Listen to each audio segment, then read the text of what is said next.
Dad perfect events. I found my daughter. Living in her car with my granddaughters. Then I discovered her husband's betrayal. I pulled into the Dallas Presbyterian Hospital parking lot at 2 a.m. looking for my daughter Lisa. She wasn't answering her phone, and her supervisor said she'd left work hours ago. That's when I saw it, a silver Honda Civic with condensation on the windows. And inside, movement. My heart stopped. It was Lisa. My 34-year-old daughter, a registered nurse, was sleeping in the back seat with my 6-year-old twin granddaughters, Emma and Sophie, curled up beside her under a hospital blanket. I'm Carl Martinez, 58 years old, been retired from construction supervision for 3 years since my wife Rosa died. I never thought I'd see my family living like this. I knocked on the window. Lisa's eyes shot open. For a moment, she just stared at me through the glass, and I saw something I'd never seen in my daughter's face before. Shame. She cracked the window. Dad, what are you doing here? What am I doing here? Lisa, what the hell is going on? Where's the house? Where's Trevor? Why are you sleeping in a car with my granddaughters? She looked away. It's complicated. Complicated? You're a nurse living in a parking lot with 6-year-old children. Nothing's that complicated. The girls started to wake up. Emma rubbed her eyes and saw me through the window. Grandpa? That little voice broke something in my chest. Hey, sweetheart, why don't you and Sophie come with Grandpa to get some breakfast? Your mom and I need to talk. An hour later, the girls were eating pancakes in the hospital cafeteria, while Lisa and I sat at a corner table. She looked exhausted, thin, defeated. Tell me everything, I said. She took a shaky breath. Trevor left me 4 months ago. But it's not just that he left, Dad. He took everything. The house, the bank accounts, your money, all of it. What do you mean my money, the inheritance from Rosa? He had me sign papers, said it was to protect the inheritance from taxes, to put everything in a trust account he managed. I trusted him, Dad. He was my husband. I signed. How much? $190,000. The house inheritance, your construction business sale money, everything Mom left us. I felt rage building in my chest. The $90,000 from Rosa's life insurance, plus the $100,000 I'd saved from selling my concrete company. Our entire family's financial security. Where is he? Gone? Disappeared? Changed his phone number? Closed his office? His investment company website is gone. Like he never existed. What about the girls? School? I lost custody temporarily. The court said I needed stable housing first. They're staying with me during supervised visits, but officially they're supposed to be with Trevor's parents, except his parents haven't seen them either. They're as confused as we are. So he abandoned his own children too? Lisa nodded, tears starting. Emma keeps asking when Daddy's coming home. I don't know what to tell them. That night, I made phone calls, first to my lawyer, Martin Brooks, who I'd used for business deals, then to a private investigator, Rachel Hayes, who came recommended by a buddy from my construction crew. Carl, Martin said when I explained the situation, this isn't just abandonment. This sounds like systematic financial fraud. If Trevor was managing investment accounts without proper licensing, if he forged documents, we're talking federal crimes. How long would something like this take to resolve? Federal financial crimes? We're looking at 10 months minimum. Investigation, building a case, trial. But, Carl, if what you're telling me is true, this guy's a professional. He's probably done this before. Rachel Hayes met me the next morning. She was in her 40s, former Dallas PD detective, now running her own investigation firm. Tell me about Trevor Cooper, she said. Married my daughter 8 years ago. Seemed like a good guy. Said he was an investment advisor, had his own firm. Helped me move money around after Rosa died. Said he could get better returns than CDS. Did you ever verify his credentials? He showed me certificates, business cards, had an office downtown. Why would I doubt my son-in-law? I taught this kid how to use power tools, helped him fix their car. He called me Dad. Rachel pulled out her laptop. Let me run a background check real quick. Her fingers flew across the keyboard. After 10 minutes, she looked up. Carl, Trevor Cooper isn't licensed as an investment advisor in Texas. Never has been. My blood went cold. What? His office downtown, rented month to month under a shell company. The investment firm he claimed to own doesn't exist in any business registry. This guy's been running a con for years, so everything he told us was a lie? Everything. the licenses, the company, probably even some of his background. Professional con artists create entire fake identities. Over the next 6 weeks, Rachel dug deeper. What she found made my stomach turn. Trevor had been running investment scams on at least 12 families across 3 states. He'd marry into a family or befriend someone, gain their trust, then convince them to let him manage their money. Once he had access, he'd drain the accounts and disappear. The forensic accountant Rachel hired traced our money to a series of shell companies, then to gambling transactions in Las Vegas. Trevor had blown most of our $190,000 at high-stakes poker tables over the past 6 months. But here's the thing, Rachel said, showing me bank records. He's still gambling, still using credit cards tied to the fake business accounts. He thinks he's untouchable because he's in Nevada now. She spread photos across my kitchen table. Trevor at Caesar's Palace, Trevor at the Bellagio, Trevor buying rounds of drinks for strangers, all while my daughter and granddaughters were sleeping in a car. Look at this, Rachel pointed to a credit card statement. $3,000 on bottle service last weekend. $8,000 on a suite at the MGM Grand. He's living like a king off your family's money. How many other families has he done this to? At least 12 that I can confirm, maybe more. His pattern is always the same. Find recently widowed people or divorced parents with inheritance money, become their friend, their family, then convince them he can invest their money better than banks. She showed me a file folder thick with documents. The Hendersons in Austin, he took $180,000 from them. The Williams family in Houston, $220,000. Every time, same story. Fake investment firm, fake credentials, fake promises. Where are these families now? Destroyed. Most of them lost their homes, had to move in with relatives. The Hendersons are living in their son's garage. Mrs. Williams is working 2 jobs at 67 years old just to pay rent. That's when I made my decision. This wasn't just about getting our money back. This was about stopping Trevor before he destroyed more families. What do we need to prove? He's a criminal? Evidence of fraud. Recorded conversations where he admits to lying about his credentials or the investments. Financial records showing he used investor money for personal expenses instead of legitimate investments. Can we get him to admit it? Rachel smiled. That's where things get interesting. Martin's been talking to the FBI Financial Crimes Unit. They're already investigating Trevor for wire fraud after 3 other families filed complaints. They're willing to work with us. The plan was simple but risky. I would pose as a potential investor. My construction business had been successful, so the cover story was believable. Rachel created a fake identity for me. Carl Ramirez recently sold a concrete company, looking to invest $250,000 in high-return opportunities. We posted on investment forums Trevor was known to monitor. Within 10 days, he contacted us through an encrypted email. Mr. Ramirez, I understand you're looking for exclusive investment opportunities. I represent a private equity firm with access to pre-IPO technology stocks. Minimum investment $150,000, but returns are typically 300 to 400% within 18 months.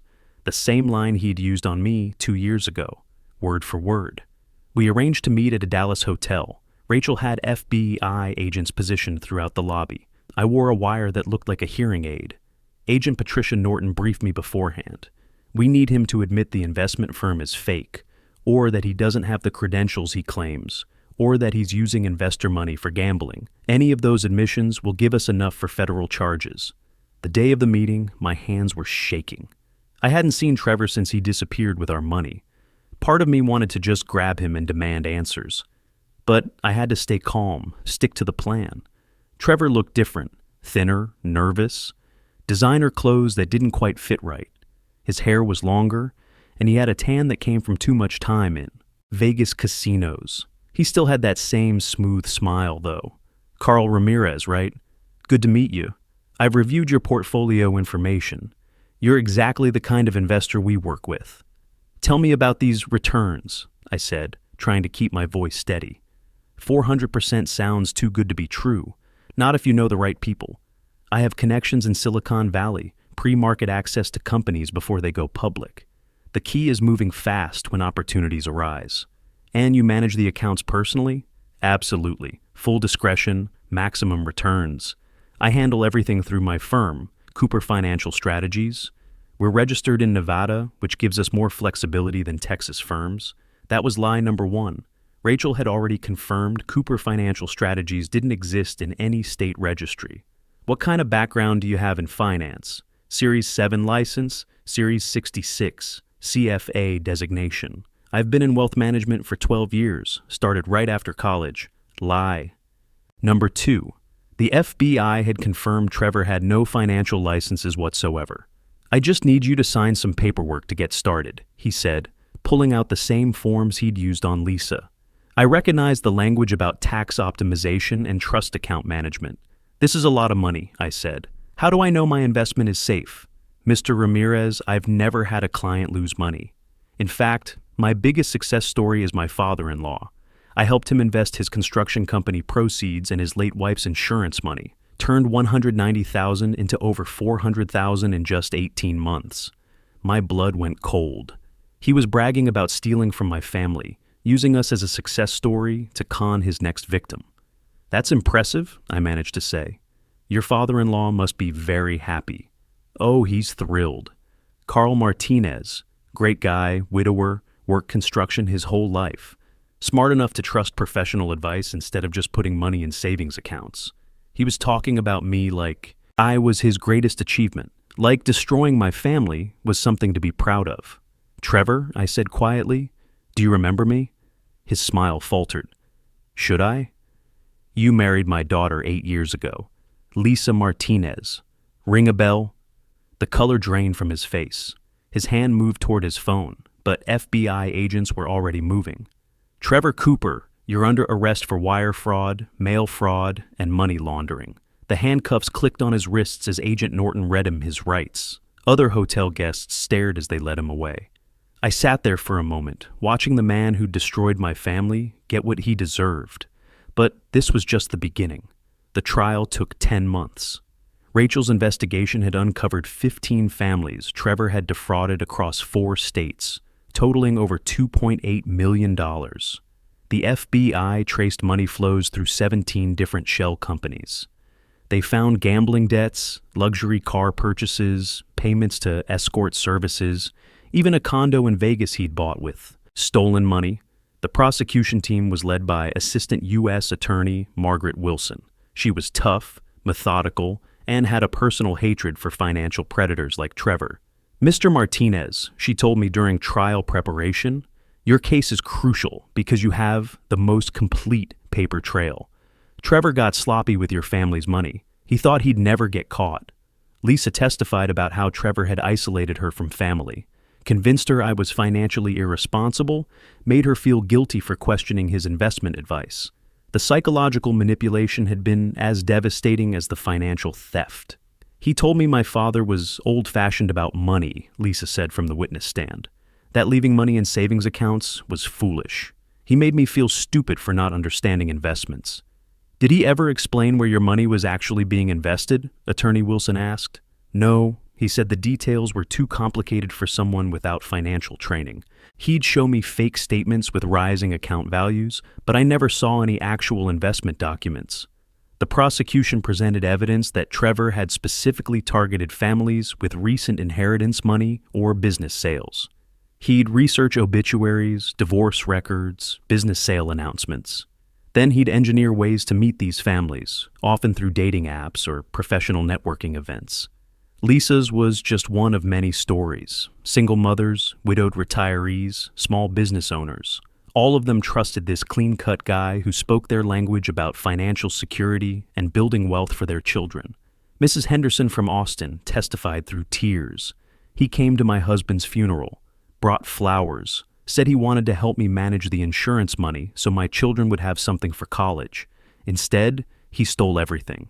Trevor's defense lawyer, Garrett Mills, tried every angle. First, he claimed gambling addiction, argued for reduced sentencing due to mental health issues.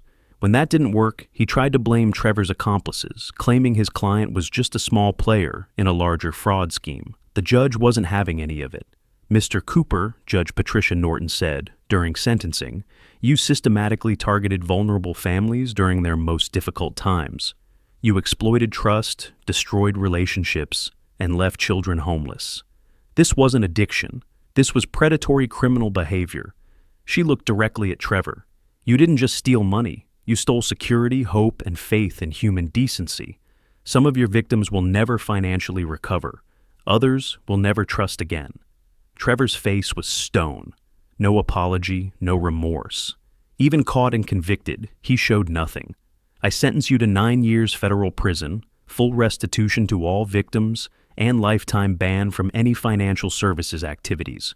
We got our $190,000 back through asset seizure. Trevor's Vegas condo, his, Porsche, even gambling winnings, frozen in casino accounts. The FBI's financial recovery unit was thorough. We also received $80,000 in damages from the class action settlement with Trevor's fake business partners. But more than the money, we got justice. Lisa's nursing license was cleared of the false accusations Trevor had somehow planted in her personnel file. The custody case was resolved in her favor once Trevor's criminal conviction proved his character. The really satisfying part was watching Trevor's whole fake world collapse. His Vegas friends disappeared when the money ran out. His fake business associates threw him under the bus to save themselves. Even his own parents cut contact after learning what he'd done to their grandchildren. Lisa found a new job as a nursing supervisor at Children's Medical Center. Better pay, better hours, and a supervisor who actually respected her skills. The girls started at Brookshire Elementary, a good school near my apartment, moved to a place 10 minutes from Lisa's new house, close enough to help, far enough to let her rebuild her independence. I pick up Emma and Sophie from school 3 days a week, help with homework, take them to soccer practice. The girls adjusted better than expected. Kids are resilient. Emma asked why Daddy wasn't coming home anymore, and Lisa told her the truth in kid-friendly terms. Daddy made some bad choices and has to go away for a long time. Sophie, being 6, was more direct. Is Daddy in jail? Yes, sweetheart. Good. He made Mommy cry. Out of the mouths of babes. About 8 months after Trevor's sentencing, I got a call from Agent Norton. Carl, I thought you'd want to know. We arrested 2 more people from Trevor's network, used your case as the foundation for a much bigger investigation. We're looking at a fraud ring that stole over $8 million from families across the Southwest. Will any of those families get their money back? Some of it. Your willingness to wear that. Wire and gather evidence made all the difference. Without your testimony, Trevor would probably still be out there stealing. That made me feel good. Rosa would have been proud, not because we got our money back, but because we helped stop a predator from hurting more families. The financial recovery took another 4 months after sentencing. The FBI's asset forfeiture unit was thorough. They liquidated Trevor's Porsche for $68,000, recovered jewelry worth $22,000, and seized funds from multiple accounts across 3 states. But the biggest recovery came from an unexpected source. The Las Vegas casinos where Trevor had been gambling had surveillance footage of him using credit cards tied to the fraudulent accounts. Casino security had flagged suspicious activity months earlier, but hadn't reported it until the FBI investigation. Mr. Martinez, Agent Norton called me in December, almost a year after Trevor's arrest.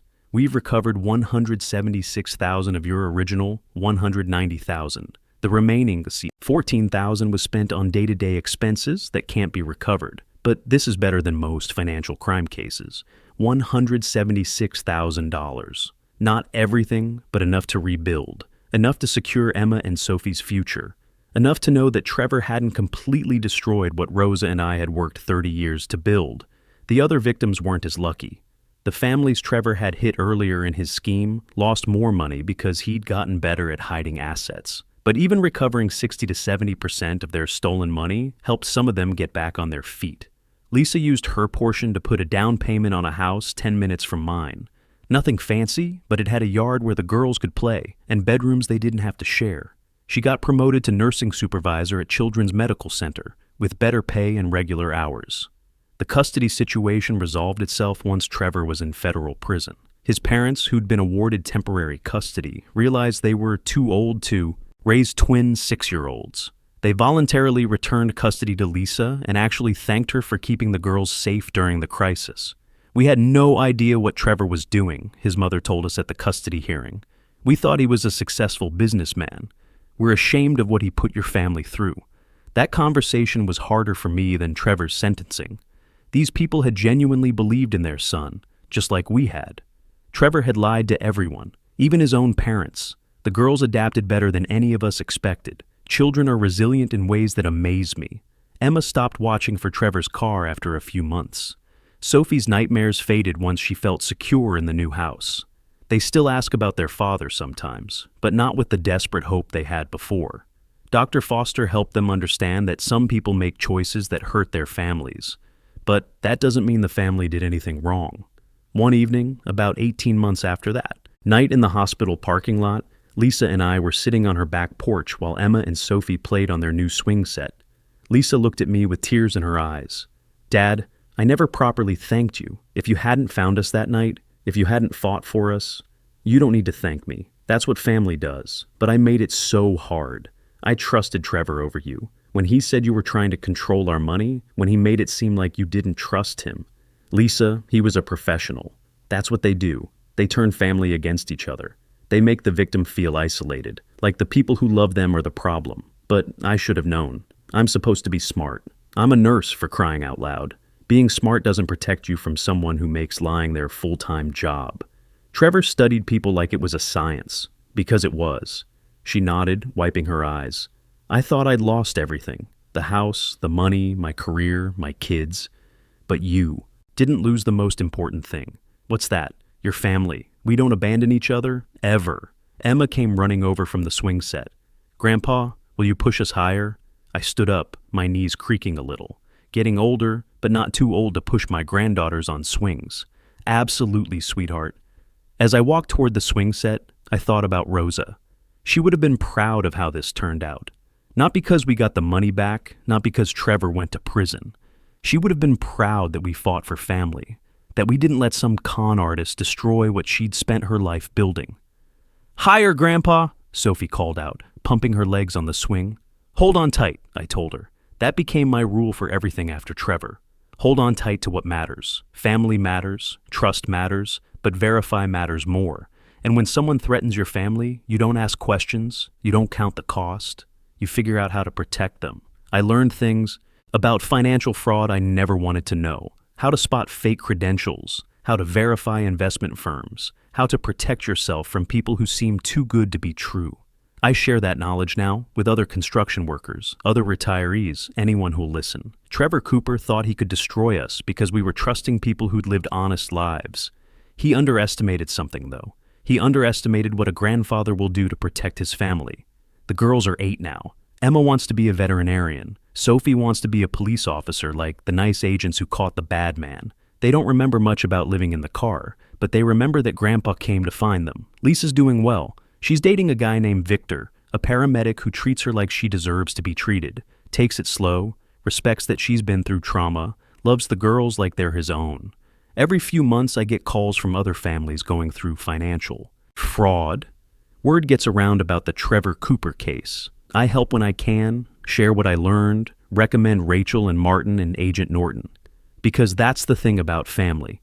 It's bigger than just blood relatives. It's everyone who stands up for people who can't stand up for themselves. Everyone who refuses to let predators win.